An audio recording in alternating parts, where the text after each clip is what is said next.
Hey guys, welcome to another episode of To The Real. I am Julien. And it's your boy James. We're going to talk a little bit about movie news, and then we're going to do a lot of DC news this week, which is pretty interesting. But without further ado, let's get started. First thing we're going to talk about is that the Academy officially has no host. Yeah, that's about right. It's ridiculous. This has been going on for almost 2 or 3 months now. Sadly. And it's like from Kevin Hart to non-Kevin Hart to deepening the sadness of Kevin Hart to maybe we're going to have 5, maybe 2, maybe we're going to just not do it till we're officially just not going to do a host. Yeah. It's ridiculous. We kind of talked about this before. I had very little interest at all. And I think the Oscars need a big kick in the butt, and this will probably do it for them because of the fact that no one really wants to host anymore. Yeah. And the fact that I feel like it's probably slowly losing viewers. I think this is going to be the thing where, like, all right, we need to revamp it or we're in trouble. And that's the thing is, like, Oscar's been saying for years that they want to appeal to the mass audience. And it's like, for me, who's, like, I consider myself a cinephile, like, I don't mind if the general audience is in there, but you gotta find some kind of appeal. And Black Panther being nominated for Best Picture was kind of that appeal, but also at the same time, it's like, what else are you doing? Yeah, we're in an internet age where no matter who wins, I can just look up on my phone afterwards and see the acceptance speeches on YouTube. So how much do I really need to watch the live show? I mean, it's for someone who's a casual movie fan. It's like, oh, cool, that movie won an award, blah blah blah. I don't care much anymore because there's nothing special that's gonna happen at this show anymore besides a movie won an award. That's really all it is now. So. And see, for me, I was just gonna say, for me, that's for how most people view it. And for me, it's like this is my second Super Bowl. Like the Super Bowl that we had for the NFL is my first one, and then this is like my movie Super Bowl to see who I think is gonna win all of them. But at the same time, the NFL was disappointing this year, And this will follow suit. This might follow suit. So we will see. I don't want to have that, but we will see. So. Yeah. But in some good news, we're getting a new DC animated movie come around the corner. It's actually being produced by Bruce Timm, the creator of Batman the Animated Series and the co-creator of the Justice League show.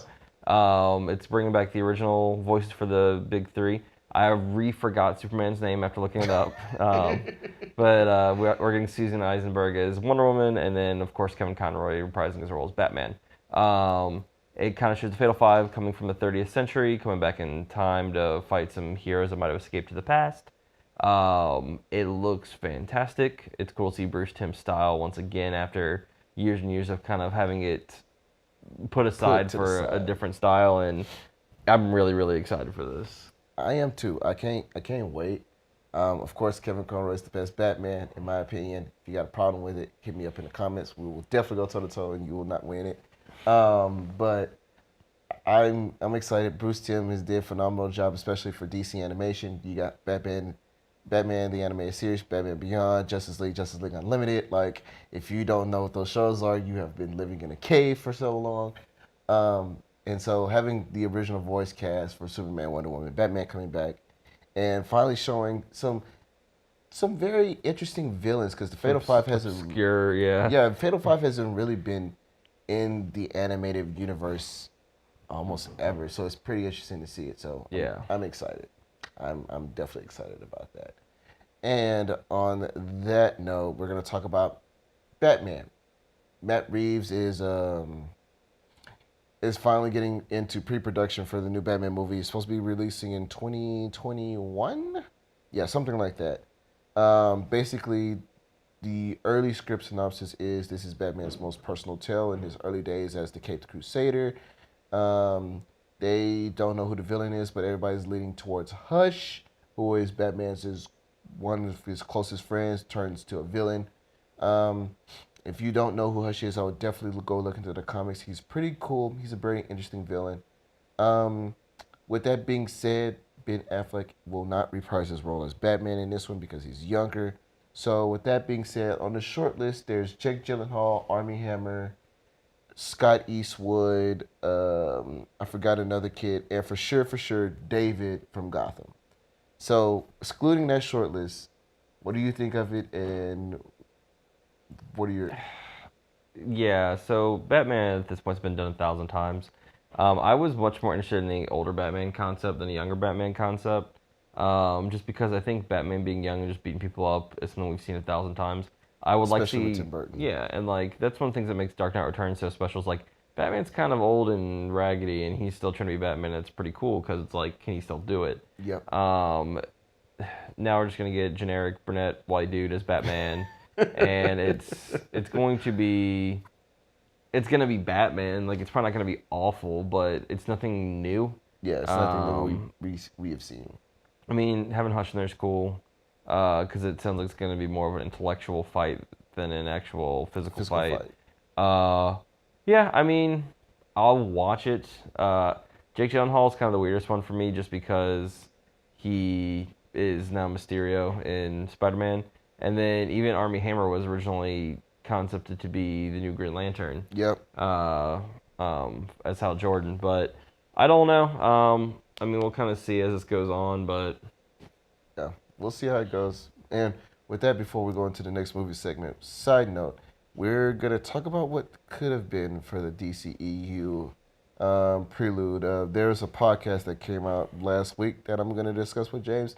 James hasn't, I don't think, no, I've avoided it on seen the Kevin purpose. Smith podcast. Yeah. So we're gonna talk about it in a moment, and I think I want to hear some theories on it, but we'll get to that later. I do have a kind of a superhero thing in a way. Oh, God. The trailer for Hobbs and Shaw. I believe that's the title, right? Yeah, it's Hobbs and Shaw. The Fast and Furious spinoff, which stars The Rock and Jason Statham reprising their characters, fighting a superpowered villain in Idris Idris Elba. Um, Who can't get shot by bullets anymore? Like, this, so I'm hoping what they're doing with this movie is going so crazy it ends up being kind of like self-aware and okay. Yeah. Because it's really like they It's do like the classic ridiculous. like they hate each other, like Odd Couple type thing where like they hate each other but they work well together. it's a buddy cop hate buddy cop movie. That's what it Yeah. is. And I just I don't know. I don't know how I feel I about like most of the people in it. The trailer just kind of shows like them fighting him, and like there's a great part where they're about to jump off the side of the building, and the Rock goes out, and then Jason Statham just takes the ladder or takes the it. Takes the elevator and he's just and sitting like there the Rock going, is like smashing guys into the elevator, and he's like just mouthing to him and stuff. The Yeah. only thing that's really interesting about it is what I just saw is the director is David Lynch, the guy who did Yeah. Deadpool 2. So, like, I mean, I'm kind of excited, but at the same time, I'm just like, why? It's going to be over the top, but it is what it is. Yeah, but that's pretty much it for this week. We got any movies coming out? Lego movie, the second part will be coming out this week. I want to see it actually because I loved the first Lego movie. Yeah, it was great. Lord and Miller did a phenomenal job with it, so I want to see what they do. They're not directing this one. They're only writing and producing. But I'm like, I'll still pretty watch good, it. yeah. Exactly. So it seems pretty cool. So other than that, yeah, that's pretty much it for movie news. Anything that you wanted to add or? Nothing really. I mean, I haven't been paying too much of what's going on. I've been There's literally we got a new little Avengers teaser at the Super Bowl, but I'm assuming most everyone who's watching this already saw that. So, we did kind of skip over. I think you looked up and you said that the Avengers early screenings have been popping. They're 3 hours long, and people are loving it so far. Yeah, So, the Russo brothers say that the confirmed time at this moment is 3. Disney and Marvel is like, can we cut that down? They're like, but this is a 22 story accumulation. We kind of can't cut it down. And when they did test screenings for it, the early reactions are amazing. So I think Walt and Marvel are going to be like, okay, we can maybe do the 3 hour time skip. Because, I mean, Avengers Infinity War was like the best Avengers movie in terms of domestic box office. And that one was the longest Marvel movie. So, I mean, like, at the same time, let's get our 3 hours. I will literally sit in the theater for 3 hours. a lot of people, to watch everyone that. will, yeah. Like, I like, for you to do the movie justice, I think it needs to be 3 hours because the thing is like, if you're going to do the quantum realm, time travel, and have Captain Marvel in it, you can't push that in 2 hours. Yeah.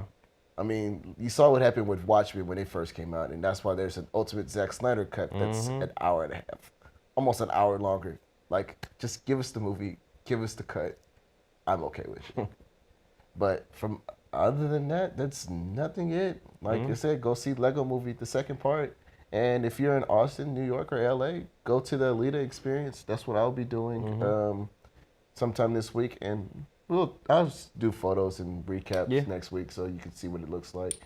But other than that, from all of us here at State Street, guys, thanks for joining us and stay tuned.